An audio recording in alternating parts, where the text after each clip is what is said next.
Welcome to a night at the stables. Brazilian lemonade edition. And Sprite. For Carly, because she can't do lemonade. It's too sour for me. Cheers. Cheers. Well, it sounds like my chair farted. Today, we have a guest, and his name is Rusty Fairchild. He's a friend to both of us. He's also our farrier. Yep. And today we're going to interview him because he's got quite a background, and we want to know more about him. So, tell us a little bit about yourself. Give us your history. What inspired you to join the Marines? We'll start there. We won't go to childhood, but Okay. We'll start there. One of the biggest inspirations that I had was just trying to better myself and challenge myself as an individual. And I think I definitely got that in the Marine Corps. And then after 4 years, I just got out and I pursued what I've been doing ever since. So. What was your job while you were there? I was a 3531/34, which is motor T operator and aircraft refueler. Okay. So we got to refuel the aircraft and stuff. All right. So what lessons from the Marines still influence your life today? Ooh. I'm kidding. I would say just holding on to the core values that the Marine Corps taught me. Being honest, respectful, and trying to just be better myself. I try to instill that into the shoeing and learning about horses, and so just always trying to better myself is probably something that I instill every day in myself. All right. Well, since we're talking about horses, so what made you want to become a farrier? I have no clue. What on God's green earth ever gave you the idea that would be a good idea?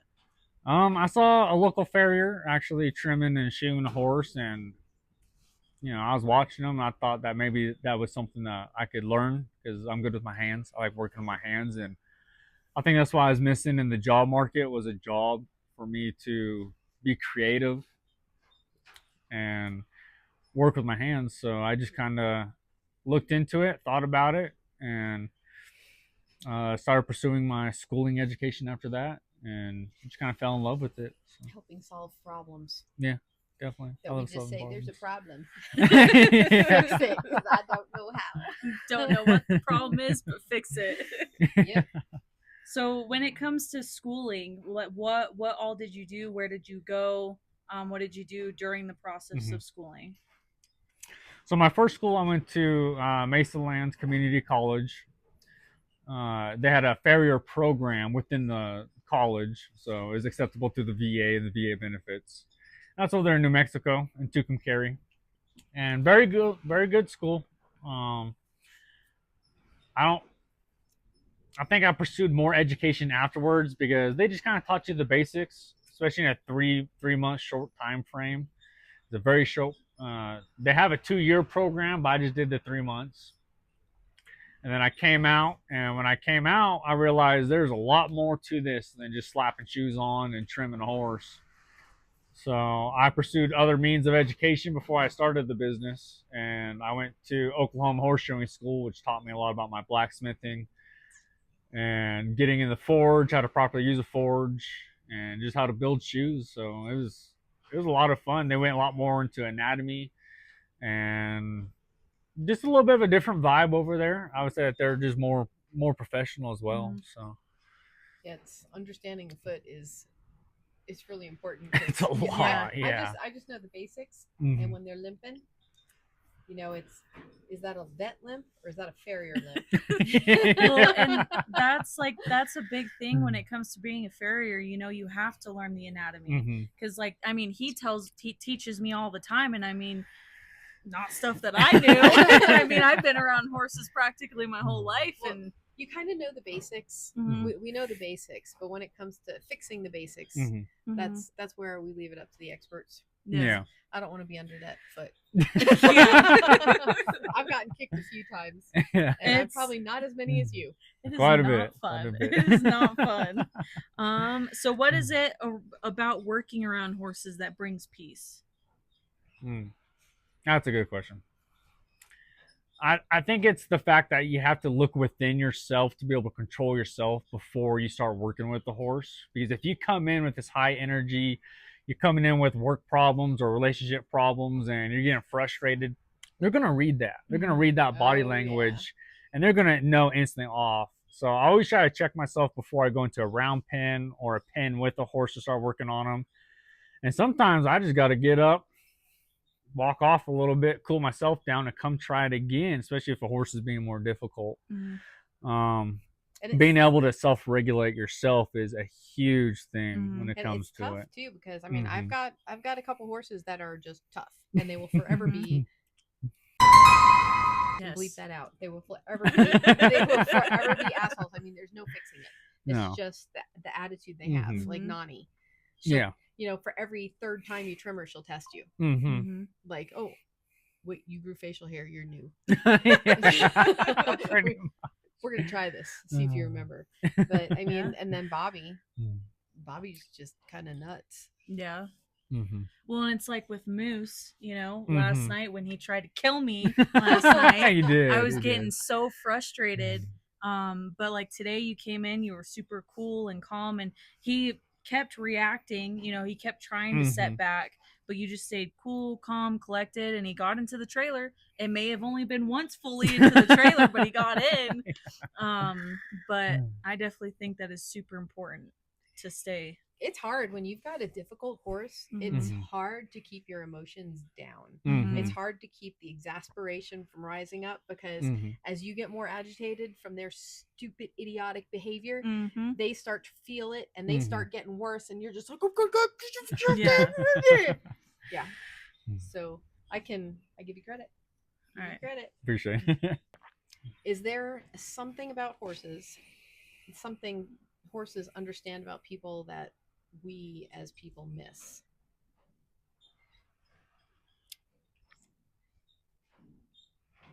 As we miss. That question's kind of confusing. Yeah, say it again. It's like, so is there something horses understand more about people that we sometimes miss? Like, I guess basically kind of what we were just talking about, like how emotions. They can read our emotions, they can feel our emotions, they can sense the voice change. Yeah. I know they can sense my voice change. Yeah. It usually gets louder. I would say 100% that there is something that some people call it a third eye that you have to open up to be able to be that responsive with the horse. But there's something that they feel that I can't quite explain.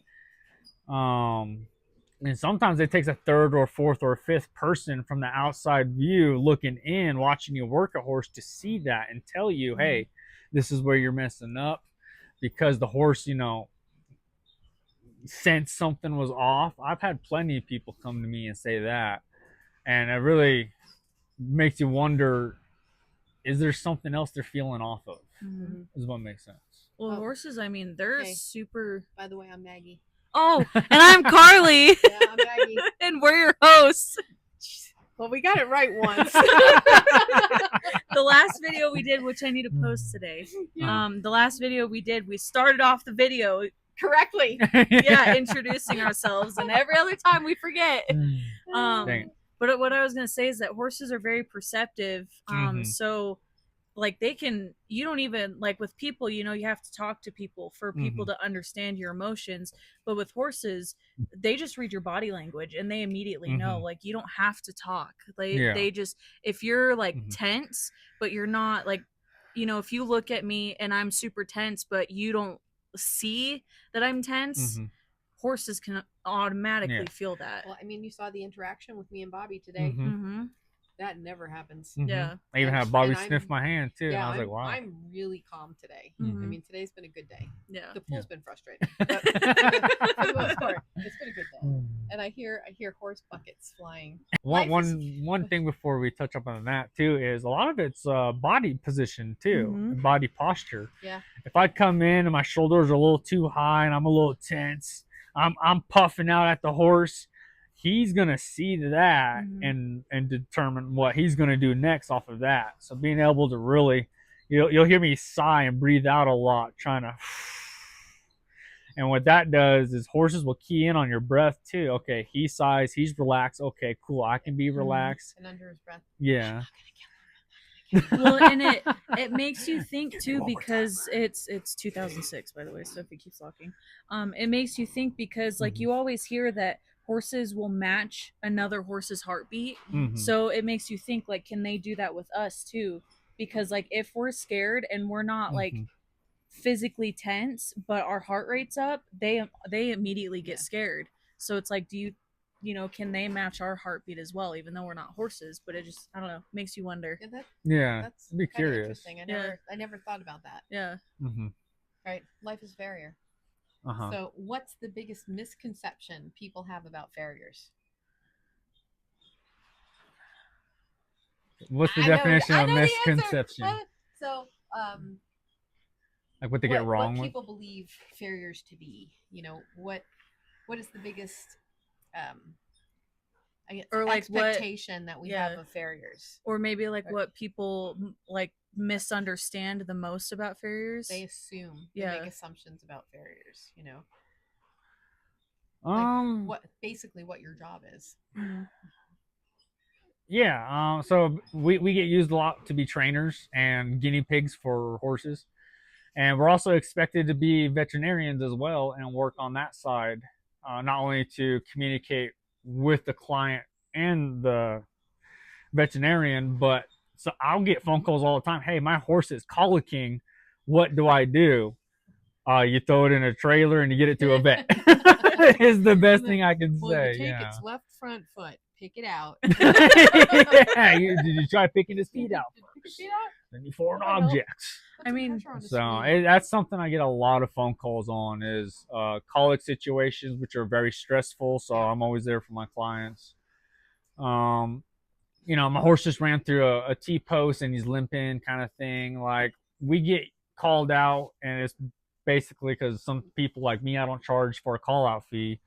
So I'm always just going out to a weird situation because they think it's in the feet, but it's actually further up in the back and the spine and the ribs, you know, tissue. We get called out to a lot of strange things, to be honest. Like, when it comes to stuff like that, how does that make you feel? Like, do you feel good about your clients wanting to come to you, or? I always say that there's a sense, a little bit of pride.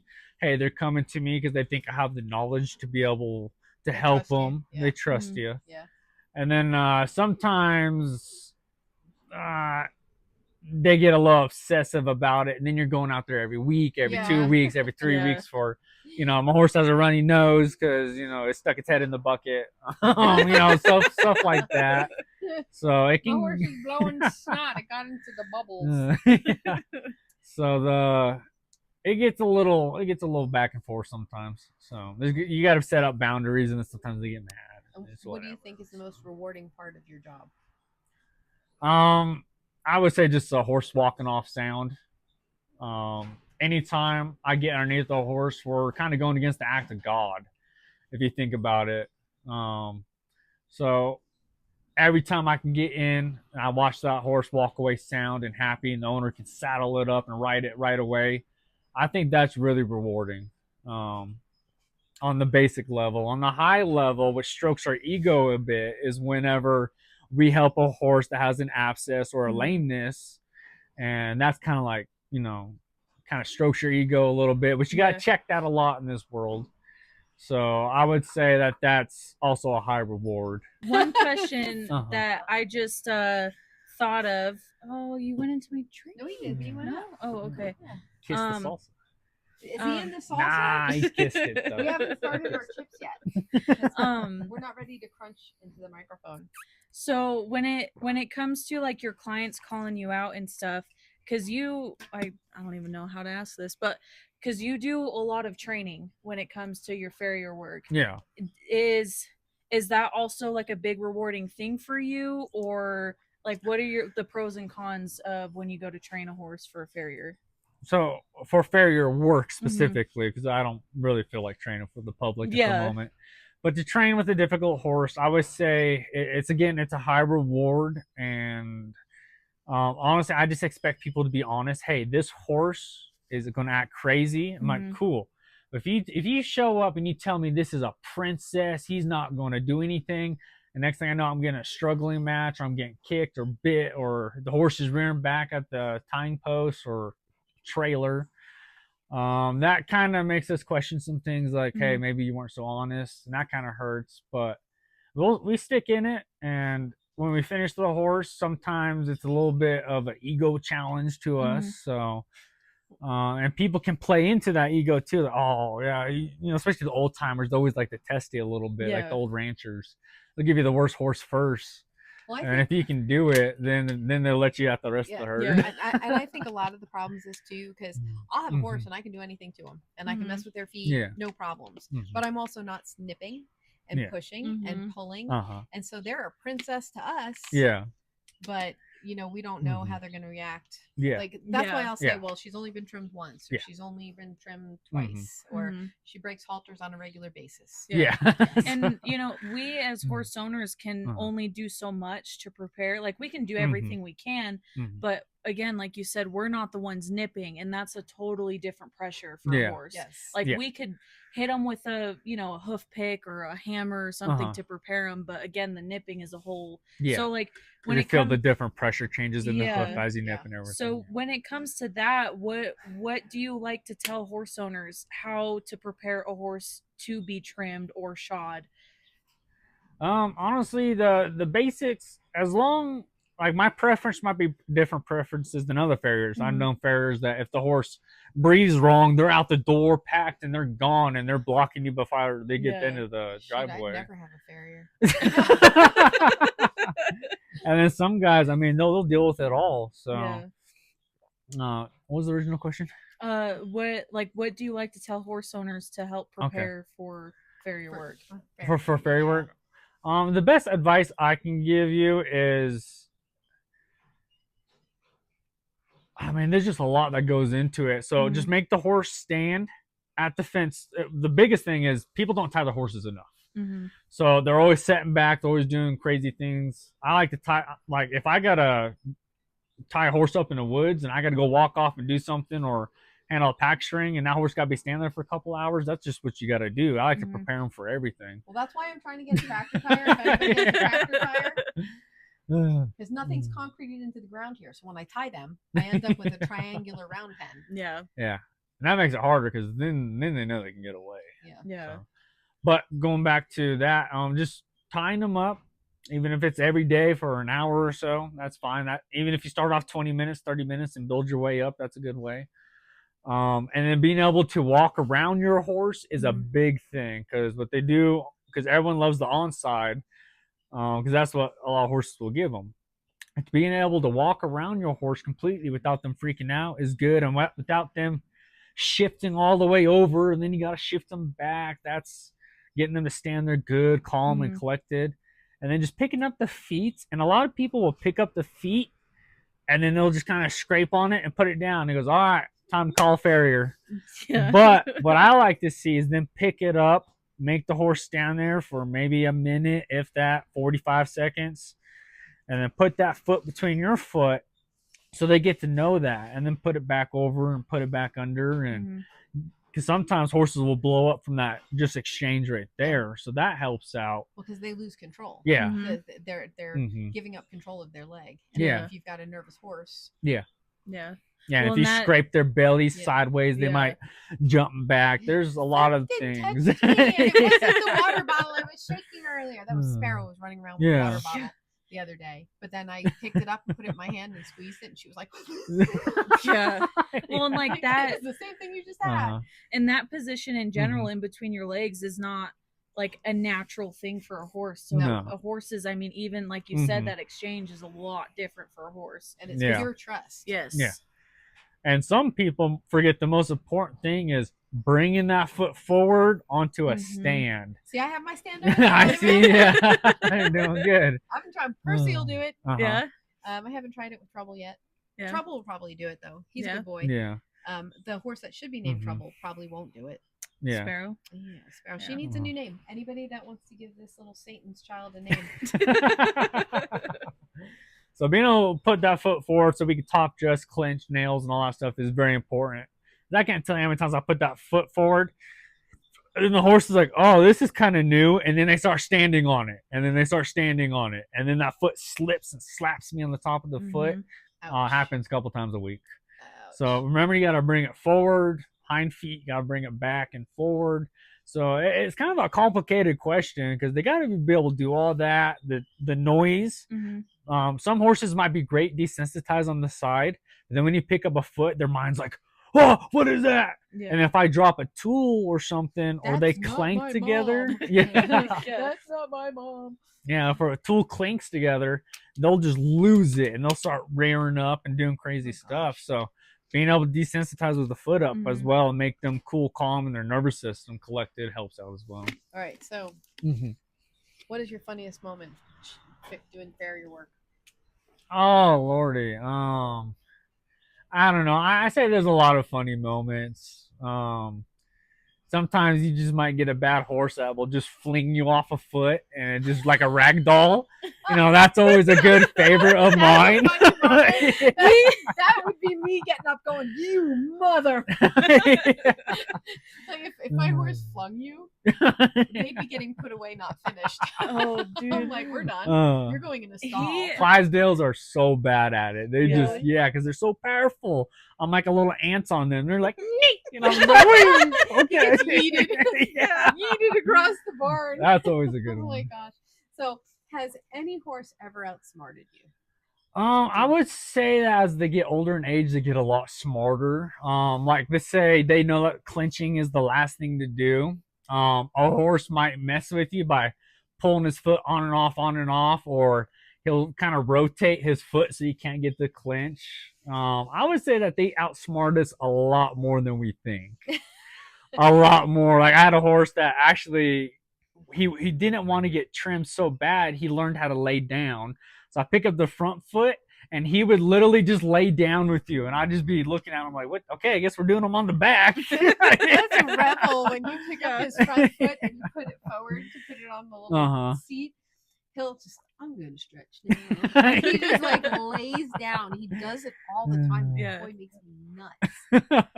So one of the questions that I wanted to ask was, what is like the hardest thing as being a farrier? What is the hardest thing that you see day to day?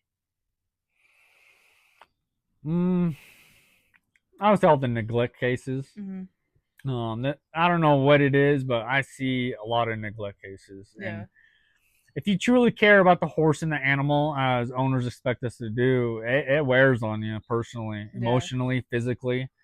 Because the horse is in that condition for a reason, right? So that you're probably not going to get sedation. You're not going to get a vet out there for X-rays. So now you're just reading the hoof capsule, what the foot presents to you, and the horse is going to be in pain. So you're going to get probably kicked and flung, and the horse might roll on you, and you just have to either put up with it or walk away with it. And usually I'm the last resort.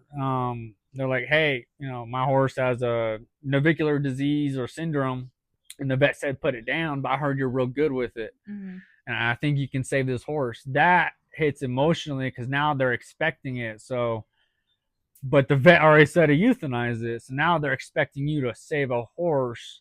And a lot of times you got to walk away from some of those cases, not only to save your name, but at the end of the day, it's not fair to the horse. It's just not fair. So. Yeah. I would say emotionally, it's quite taxing on the soul. So I get bitter from it. I do. Not towards the horses, but towards the people. I can understand it. Some of the cases that we get in here, like just like God, it's not the feet. Every time I get something, it's like a horrific injury or skin and bones. And I mean, I'll take an injured horse over a skinny horse all day long because most of the time you can fix that injury and they can be 99%. But you try to refeed a skinny horse and you can put the weight back on them, but in 3 years you're going to start seeing the detrimental effects Mhm. that being that thin did, Mhm. as they start having liver problems, colic issues, kidney Mhm. problems, and and the sand buildup Let that alone they get. let alone psychological issues that can Mhm. come back when they start feeling better. Mm-hmm. Mhm. I've seen horses multiple times. They Well, go he from just being a has sweetheart. Yeah. Yeah. Go from Moose. being a sweetheart to absolutely trying to tear your face off, and you're just like, wow. So Yeah. it takes a special person to work with those horses too. Mhm. It takes a lot. It's heartbreaking. I mean, I Mhm. cry. There's when we had Griffin, Mhm. I cried Mhm. working on him because he was such a trooper. Mhm. You saw what I had to do every day. Yeah. Squeezing all that pus out. He was such Yeah. a trooper, and it hurt. Oh yeah. I Mhm. mean, look at him now. He's still dealing with junk. Yeah, but he's looking so good now. Mhm. He Yeah. looks good. I just wish he wasn't hurting. Yeah. We'll get through it. He'll Yeah. get better. We'll So, get through he's it. getting Yeah. there. Touching base, Mhm. going back to your experience with the Marine Corps, Uh-huh. was there anything negative that you brought back with you from the Marine Corps? Because, I hear a lot of stories Uh-huh. of veterans having issues with PTSD. Mhm. Some of them that have seen war, some that haven't. Just the Mhm. experience itself Mhm. has left people with negative impact. I mean, Mhm. have you had any issues? I would say I had a hard time adapting back to civilian life whenever I got back out, and I was experiencing some issues when I got back. So I would say that working with horses make you self-reflect and recollect yourself and look within, because if not, they read that. So it really makes an individual reconnect with himself, not only to better himself and the horse, but it's just something about them, the calming nature of a horse. It just really calms a man down that's going through some stuff. So I really support veteran therapy through horses, and I've dealt and talked with other veterans that has PTSD and a few other, even just anxiety, Right. and just stuff like that that they might have had when they got out, and it makes a big difference in their life. I don't know everyone's experience, but just my own personal experience, it kind of just gives you a little piece of you back that you think is kind of missing, and Yeah. it's really hard to explain. I won't lie. I don't know why, but I it's can just tell something you- about it, and it touches your soul a little bit. Yep. So yeah. When I get wired Yeah. up or I'm having a bad day, Mm-hmm. I'll go out there with a brush and just it's the smell of them, putting your face into their Yeah. neck and feeling their mane, Mm-hmm. and you feel them kind of melt against you. Mhm. Yeah. Certain ones. Certain ones. Bobby wouldn't do that. But What the hell? Walker's the first one I go to when I'm having a bad day, Mhm. because he'll literally wrap Mhm. his head around me, and he knows when I'm stressing, Yeah. because I'll just throw my arms around his neck Mhm. and he'll just bend his head down, and sometimes he'll crush me. Mhm. But it's like they know. And 100%. yeah. Mm-hmm. So I think there is a very therapeutic side to it. And I think that maybe is why I was attracted to it in the first place and why I got into it. And then as time has continued on, I think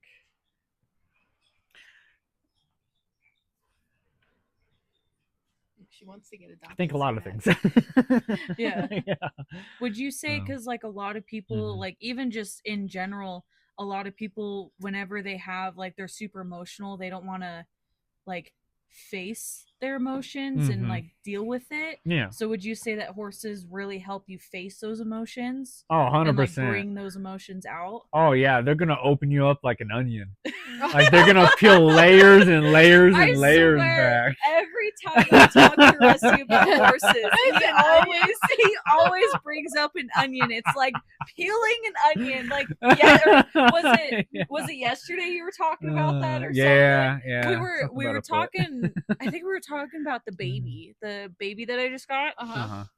And of course, he brings up My peeling baby's the onions. Yeah, it's like trimming a really long foot. It's like peeling an onion. You're just taking one layer at a time until you have a foot. That's all you gotta do. It's easy as that. So, what would you say to another veteran that feels like they're fighting this battle with PTSD alone? Reach out, come out. You don't even got to say anything. Just make the first step. Mm-hmm. And that's hard as we do because we pride ourselves. We got big egos. Mm-hmm. We got huge egos. We got to crush that.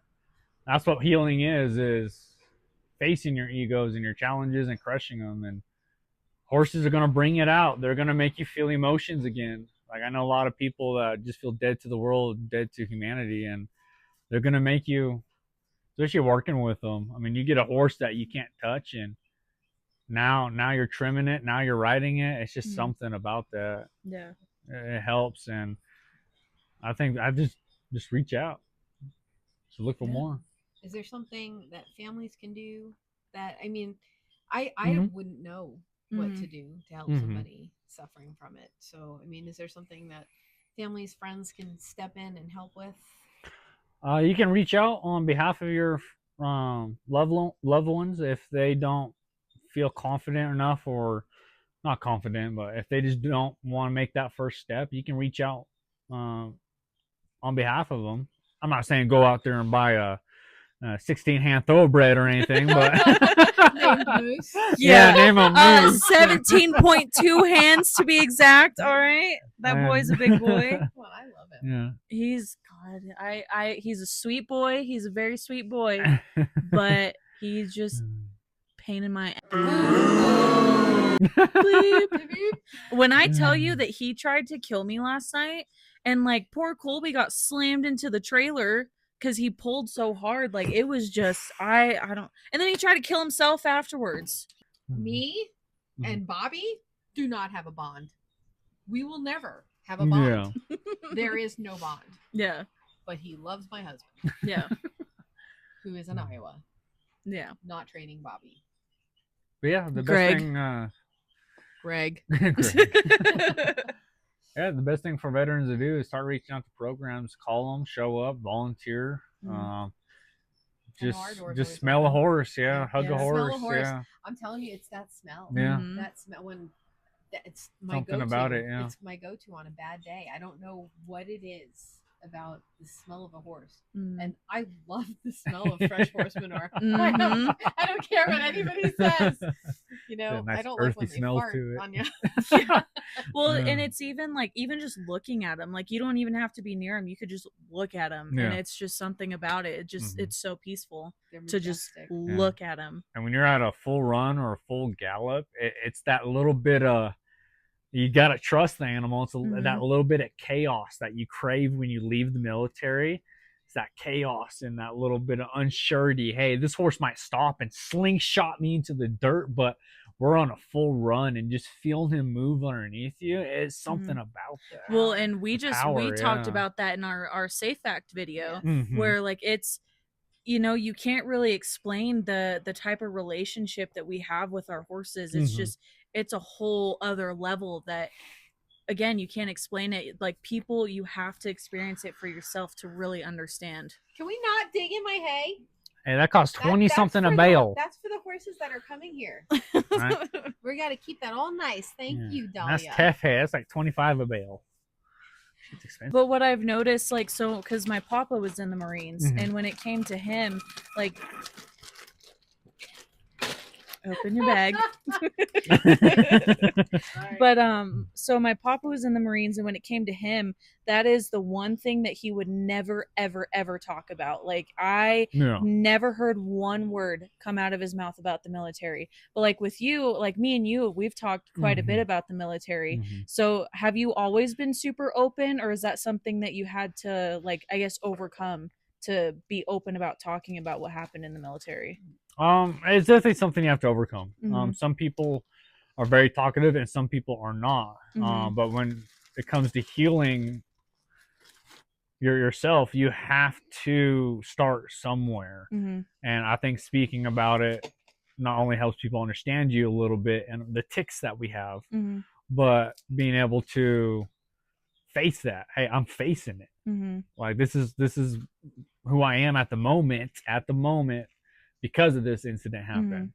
So you're just facing it, first thing of healing. So it's like going to therapy. The hardest part's walking through that front door. Yeah.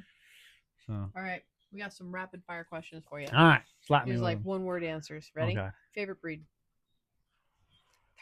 Mustang. He loves his I Mustangs. love Henny. Mustangs. Draft horse or Arabian? Draft. Me too. Me too. Cold weather or hot weather? To ride in? Probably to Farrier in. Oh, hot.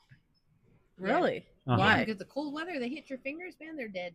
Yeah. That's true. Yeah. It hurts. Everything true. hurts. I got arthritis now, so everything just hurts. Yeah. My whole body hurts.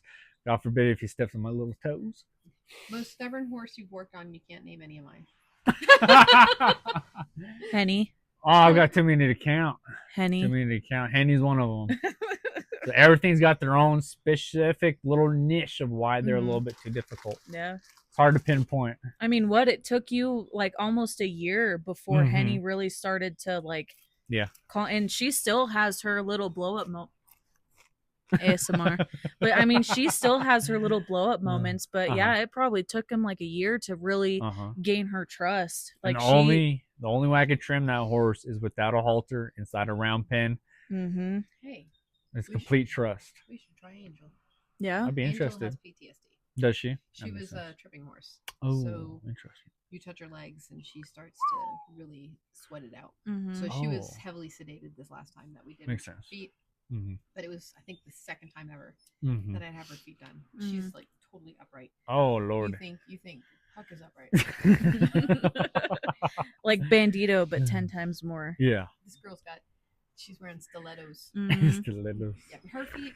They wear down pretty good on their own, but she was limping, so okay. I wanted to get her trimmed because she took a chunk at the front. I think it had something to do with it.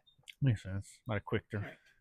Okay, coffee before horses or horses before coffee? Oh, it's gotta be the coffee. Yeah. Yeah, I gotta be awake. Okay, one tool you can't live without. In the farrier work?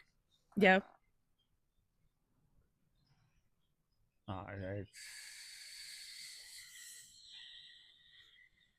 It really should be 2 tools. One. You gotta One? choose Okay. one. The One. most important one. Oh God, the rasp. Rasp. The rasp. I'm I'd thinking say- hoof pick. I'd say the rasp. I mean, you can pick out a foot with a rasp. Oh yeah. It's hard. And then you can nip them with a rasp too. Well, Yeah. nip them, but just shave. If you got enough time, you can trim that whole foot with a rasp. Yeah. If you got enough time, I ain't got that. Okay, so what about in general, like in life in general? What is one tool you can't live without? Coffee. It's a tool. Coffee. It's a tool. It is a tool. I like that last question. Okay, one thing every horse owner should know about hoof care. Do it. Yeah. There's Keep so up on many. it. There's so many. Yeah, stay on a 6 to 8 week cycle is the best thing. So Yeah. Pick out your feet. pick out your feet. No Clean throw. your pins. Yeah. Yeah. Blurp. Yeah. Beep. Blurp. Hey, if there's a blurb on there, I want blurb. I want some blurb. Oh man. Yeah. Clean your pens. Pick out your feet. Oh, there is a lot on that. Yeah, there's a I've lot on that gotten, one. now that I'm home, I've gotten a Yeah. lot better at No, keeping yeah. the pens clean. Although they poop too much. They do. They don't stop. Every 2 to 3 hours. Yeah, so, Yep. a vet once told me that they should poop like 4 to 5 times a day. Yeah. Well, Way more. one horse poops like 50 freaking pounds of poop a Yeah. day. If it's stressed, it poops more. Well, when we were doing the equiscope, Mhm. equiscope on Griffin yesterday, Yeah. he pooped like 4 times in 3 hours. Like, dude. Like moose, stress pooping. Yeah. God, don't even get me started on the stress poops. Power poops. Yeah. Ooh, power poops. Power Yeah. poops. That's Rebel. And when he's colicking, I don't even call the vet. I just take him out of the pen. Do you? And then he's just like, I can't get in. I can't. And then he's pooping. Oh, good. Thank you. I didn't have to do a thing. Okay. In closing, what do you hope people take away from your story?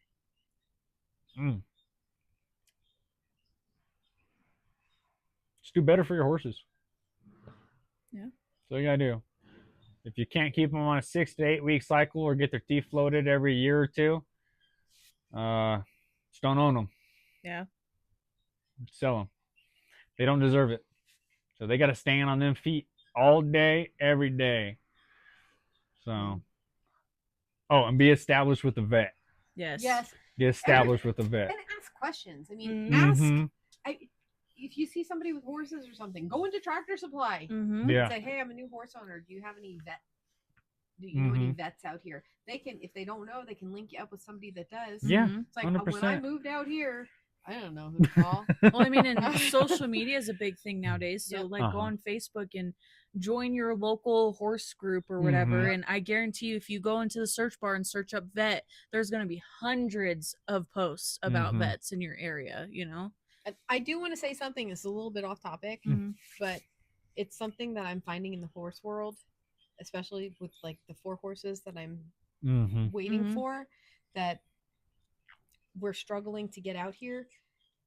They never should have reached that point.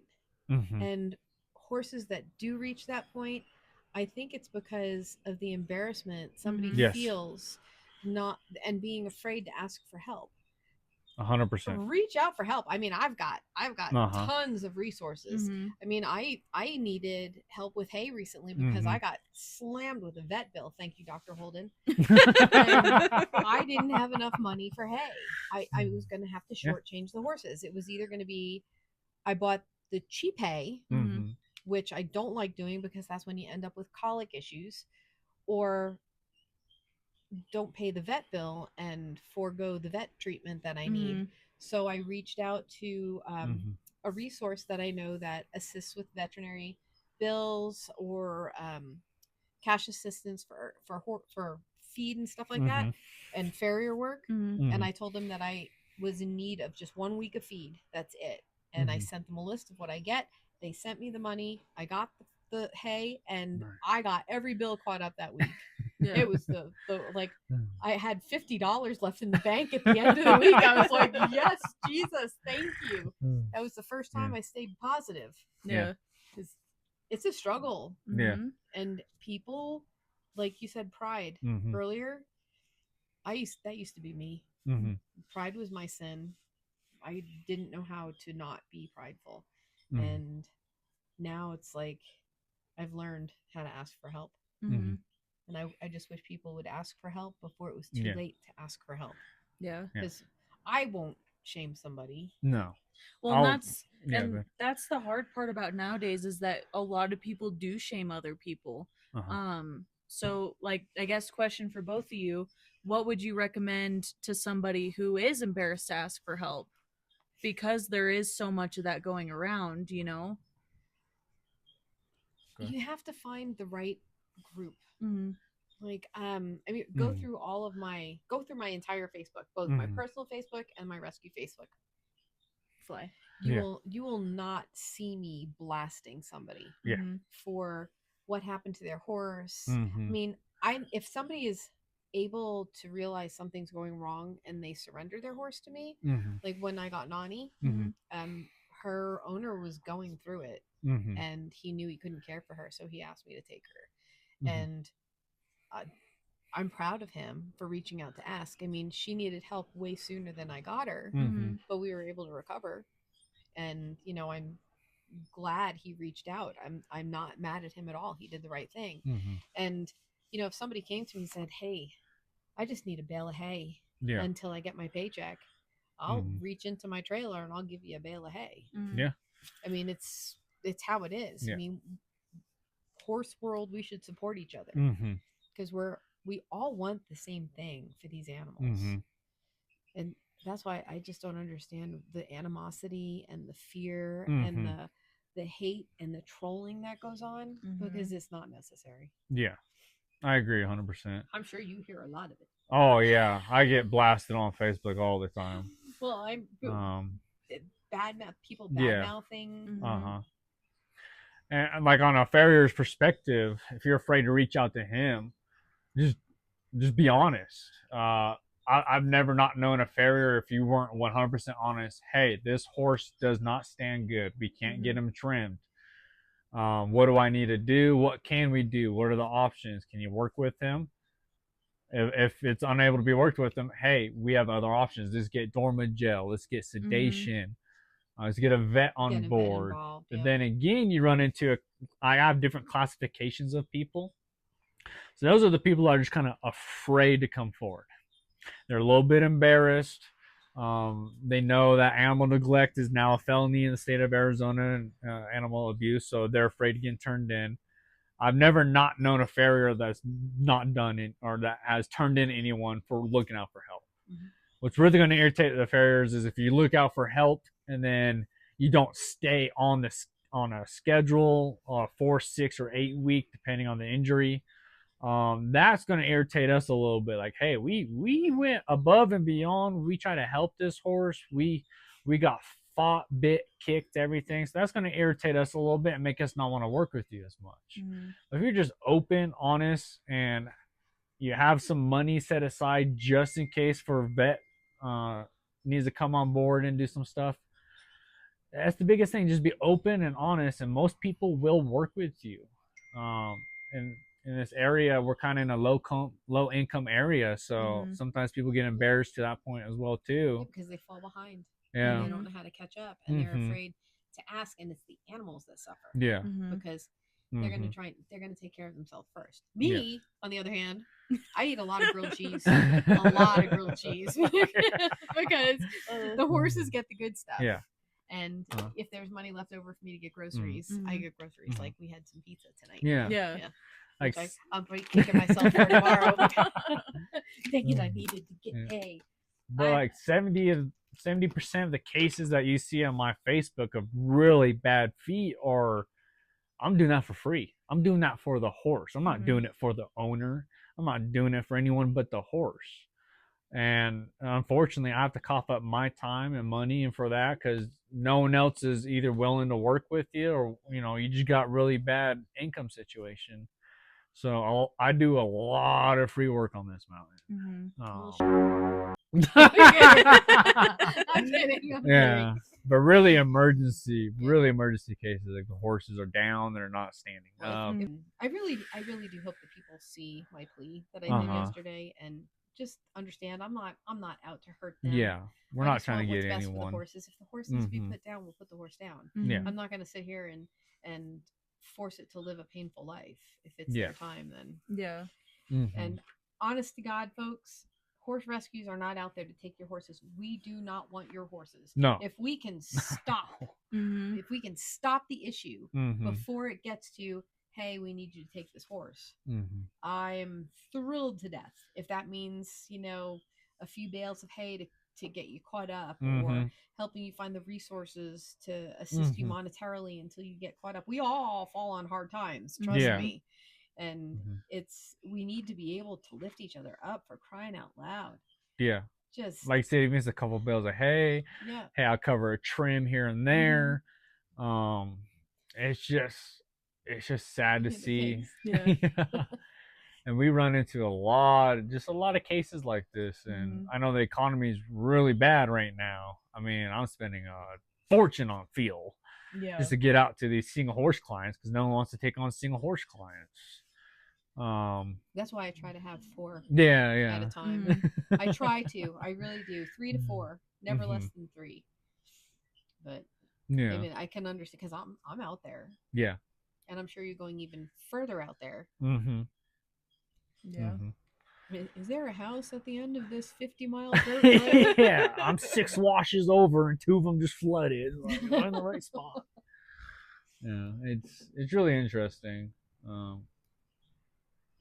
I think there's just some kind of epidemic going on in our area, and that might be just kind of classifying us and kind of secluding us from everyone, but there's something going on. There's the cost of living has increased out here exponentially, and I mean the price of houses has just skyrocketed. Yeah, my piece of junk that I'm living in, I could get $220 for. And I'm just like, if that was me, I wouldn't pay $220 for that. No. And that's even for just land. Like I guarantee you, if that house wasn't there, your land would still up here would still be worth 220 just because that's the market, you know, because you have the 26 or whatever acres you got. We have no true resources. I mean, I can call livestock commissioners all day on abuse and neglect cases, and they won't answer. Not a single one will answer. They won't check up onto it. That's that. I'm gonna ask that one, and then I'll ask that one as an ending one. So if you Great could for audio now. I crunched it and gave it out. It sounded pretty good on the crunched potato chip. I had an issue with Lay's potato chips because they were the size of my fingernail.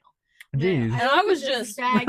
She's just chowing down and I'm picking them up and I'm like, Lay's, because you can't dip them. Okay. I'm over it now. All right, hold on. Okay. So, if you could sit down with the version of yourself that was struggling the most, what would you tell him today? That's tricky.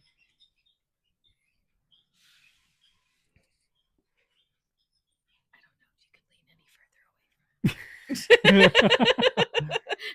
Just go day to day. Just go day to day. If you can't survive a day, go another day. If you can't go day to day, go hour to hour. So just survive. Focus. Sat on a railroad track, his heart was all aflutter. Along came the choo-choo train. Woo, woo, peanut butter. And she would cry. She would cry. She would cry because the peanut died. Oh and then she my would gosh. peanut butter. It's like for a year I couldn't make her peanut butter and jelly. Yeah. Okay, and last question for you, Rusty. Is it the last question? Maybe. Okay. Where can people find you if they need a farrier? You just look me up on Facebook, Rusty Fairchild, or you can get in contact and my phone number from an individual. You can call not me. sure if I want. Yeah, you can call her. Call me. Call me. Call me. Well, no, I don't really do advertising or anything too much anymore these days. Just kind of word of mouth. So. Yeah. You're busy. Mm-hmm. That's the hardest part, getting a farrier up here because there's so many horses and not enough farriers. Agreed. There's not enough people, especially that want to continue and get better and educate themselves. There's a lot of fly-by-night self-taught farriers, and that's what gets me. Like, they advertise themselves as trained farriers, and then you find out that they taught themselves by watching. You know, and I mean, sometimes they're good at it. You get the ones that are talented that pick up on it, and then you get the other ones that butcher a foot. So yeah, and I think that there's a real advantage to learning in a school of not only the anatomy, and you're literally surrounded by everyone that just wants to learn, but you have people. You get really good at the basics, and if you can do just the basics, that's 99% of horseshoeing. Right, is getting really good at the basics. And so they're going to teach you the basics really good. So if you burn a foot on and they come inspect the foot, they can kind of give you little hints. You put a shoe on, they can give you little tips here and there, make you take the shoe off, put the shoe back on. So getting someone to really judge and critique your work is the biggest thing ever. And I think we struggle here on the mountain with that, is that because everyone wants to be, you know, Mr. Big Shot, Mr. Fix Everything, Mr. Everything. But instead, we should be bringing each other up and checking our egos and talking to other people and having each other judge each other's work so we can lift each other up. You're good at certain things. I mean, you're helping Tree like tremendously. That horse couldn't walk, and now all of a sudden he's walking. Yeah. And I mean, I have a happy horse. I said, you're really talented. I mean, you tried something new, and it's working. We have wood. Okay. It's trial and error, I know, with a lot of stuff, but understanding the foot, that's why I don't do it. Yeah. I'll pick it. I can smell the thrush. And what's funny about that case is that's the first time I've ever put a shoe with that package on, because we were trying to narrow down a few things. It was a little bit of his arthritis, being ouchy while he's stepping, on top of the environment, which is we have the big abscesses and thrush pockets. So we had to medicate the feet, but we had to let the foot breathe with the environment as moisture comes and goes in and out of the foot, and as soil levels and moisture levels come and go out of the pen. So what I had to do was create and put a leather pad with a rim rubber pad smooshed together onto his foot. And so I thought the rubber pad would be good for the cushion, for the shock absorption. Right. And then the leather pad helps breathe. So congrats. That was the Yeah. first time I've ever done something Yeah. like that. And it worked out beautifully Oh, yeah. for him. Yeah. He's better every day. Mm-hmm. You know, I see him moving a lot more. And Mm-hmm. when I And saw realigning him rolling, his back too. yeah, he is rolled. good. He rolled. So he would never get down because he couldn't get back up. Oh. And you know, I've never seen him lay down to sleep. Mm-hmm. And when I came out this morning, he was laying in the hay. Yeah. And Griffin was laying in the hay, and the babies were all on top of the hay. Mm-hmm. And I mean, it was just like, you know, he rolled before he got up, something I've never seen him do. So I feel like he's starting to trust his environment. Mm-hmm. He's becoming comfortable. Yeah. Because he knows that I'm not out here trying to, Yeah. you know, torture him for the rest of his life. I mean, look Yeah. at the condition he came in too, you know. So there was a lot of trust that had to be formed there for him to really start to get comfortable between pain and just people in general. Well, I think that the sheath cleaning thing was big. Yeah. Yes. Good. That Good. was a mess. Mm-hmm. And people, that is a very overlooked thing, is sheath cleaning. I talk to people like, hey, cleaned your sheath. He's like, oh, what? And what is that? I'm like, yeah. If somebody needs help, I don't mind cleaning a sheath. I mean, sad to say, it's relaxing. And yeah. you can't, yeah, it's like, yeah, just peeling it off. and you can't forget about the mare's teats. You gotta clean the mare's teats. Very overlooked. Yeah. Mare's teats. My girls love it too much. Oh, It's kind of embarrassing. So Henny, when I first tried it on Henny, she kept trying to kick me. And then I think like the third or fourth time I went to do it, she was like, oh wait, this is kind of so then like she'll drop her head and her lip will like start doing some weird stuff. Like she loves it now. Freaking Sriracha. Oh yeah, Sriracha loves she it. spreds it. She's just like, yeah, go. She'll lift her leg up and lean into you. I'm just like, God, you're making me uncomfortable. Just let me clean it up. It's like the cheap off Family Guy when you sharing it. Yeah. Oh yeah. I've cleaned some nasty teats. I mean, if you don't clean them, and some mares just don't get dirty. Yeah. But I've done a mare back when I lived on the East Coast, and it was always moist. And when it was a chunk, like her boobs were spread apart, and I was just like, oh, Jesus. no. So I just went, I felt it, and I grabbed it and pulled it down. There were maggots in it. It was disgusting. It was so disgusting. And then I cleaned her up, and she was not happy. We twitched her. We ended up twitching her to finish cleaning her up. I was much younger and more courageous. Well, going back to the horse thing really quick with Tree and like just the huge difference he's made. Stella, I so wish you would have been there to see Stella, because she was painful when she found her. Like she would not walk at all. So I had Rusty come over, and like I've never heard of wooden clogs being put on horses before. She showed that to me. That's wild. Yeah. I've never heard of it. Yeah, wooden clogs for founder laminated horses. I like to set the heels back way far as I can, not only on the foot but with the bottom of the clog as well. So it gives them a little bit more rotation. But yeah, those clogs were a real favorite treat, and I think it helped her greatly when it came to recovery. As soon as he finished putting the other wooden clog, because he just put it on her front feet. As soon as he finished the second one, it was like she never foundered. Yeah. She was walking like perfectly normal. And it's a crazy, like I can include a picture of it in the video, but it was a crazy sight to look at, because it was like it wasn't nails, it was screws. Yeah. Like you screw the wooden clogs in. That's crazy. And it's a crazy thing to look at, but I mean, she went from not walking at all to walking like nothing ever happened within minutes after he put the wooden clogs on. I was like, what the fuck am I looking at? Yeah, it's very interesting, because when you're doing wooden clogs, and I'm self-taught on how to do wooden clogs, so no one taught me. Stella was the first case I put wooden clogs on.